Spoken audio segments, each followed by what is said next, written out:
In an interview, Purdue University graduate Jamie Mitchell had some words to say about financial aid at Purdue.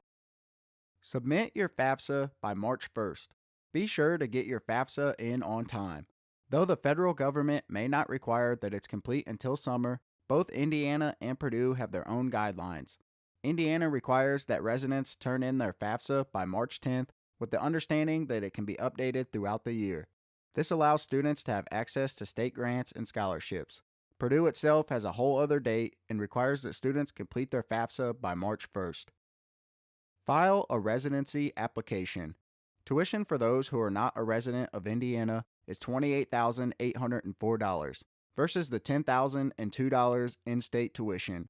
Jamie was an Indiana resident who didn't have any issue with this, but happened to be friends with someone who encountered it.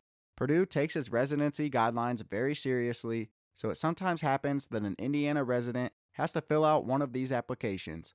Don't assume it's a mistake if you get a notice concerning this. There are a lot of reasons that you may have to fill one of these out. Apply for freshman scholarships. Purdue has several scholarships that they offer. Some are need-based and others are merit-based. Some of them are just for freshmen. Your first year of college is going to be a whole new world.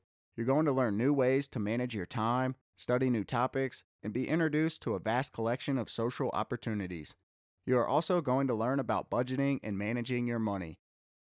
Make use of military status.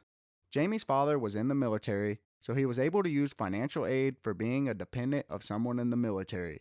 Using this aid, along with other grants and scholarships, helped Jamie avoid going into too much debt for his education. Jamie says that he didn't want to graduate college with huge debts hanging over his head, so he always put student loans at the end of his list for potential financial aid rather than at the top. Look in unusual places.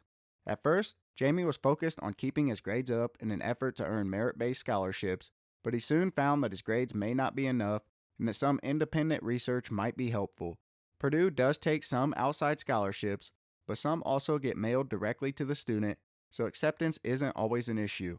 Jamie found that some private organizations, like the American Legion, for which he's a member, would happily offer a scholarship if for no other reason than to be associated with the Purdue name.